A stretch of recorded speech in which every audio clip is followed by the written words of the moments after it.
નમસ્કાર મિત્રો, આજે મહત્વની માહિતી વિશે જાણીશું કે ગ્રામ પંચાયતનું વિભાજન કેવી રીતે થઈ શકે, કઈ કઈ શરતો હોય છે. તો ચાલો જાણીએ. આપ નવા હો તો ચેનલને સબસ્ક્રાઇબ, લાઇક અને શેર કરજો. જોગવાઈઓ, માપદંડો અને સમય મર્યાદા નક્કી કરવા બાબતનો ઠરાવ છે એ 30/8/2022ના રોજ થયેલ છે.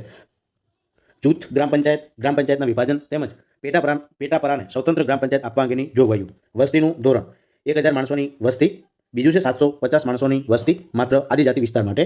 ત્યારબાદ છે 2 ગામો વચ્ચેનું અંતર 2 કિલોમીટર.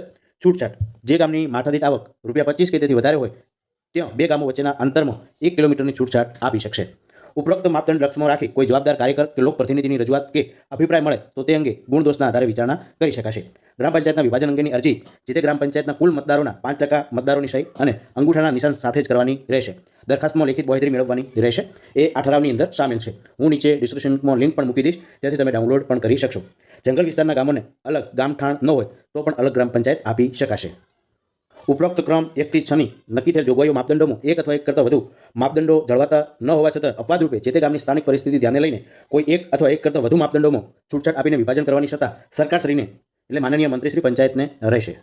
તો જૂથ ગ્રામ પંચાયતના વિભાજન અંગેની સમય મર્યાદા. ગ્રામ પંચાયતની ચૂંટણી થયા પછી ગ્રામ પંચાયતની પ્રથમ બેઠક મળ્યા તારીખથી 3 માસ બાદ વિભાજન અંગેની કાર્યવાહી હાથ ધરી શકાશે.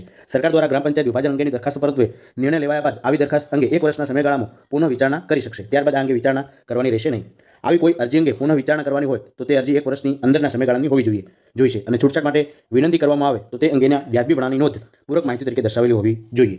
1 વર્ષ બાદ મળેલી અરજી અંગે નવેસરથી દરખાસ્ત કરવાની રહેશે, જે અંગે અરજીની તારીખથી જે માપદંડ હોય તેના આધારે નિર્ણય કરવાનો રહેશે. તો વિભાજનની દરખાસ્ત અંગે નિયત ચેકલિસ્ટ અને પત્રકો રજૂ કરવાના રહેશે.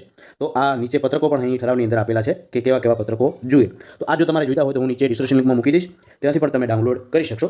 તો આપને આ વિડીયો કેવો લાગ્યો એ જરૂરથી કોમેન્ટ બોક્સમાં જણાવતા રહેજો. તો આપ નીચે જોઈતું હોય તો આપ લખી પણ શકો છો, તો તમને લિંક પણ આપી દઈશ. થેન્ક યુ, આભાર.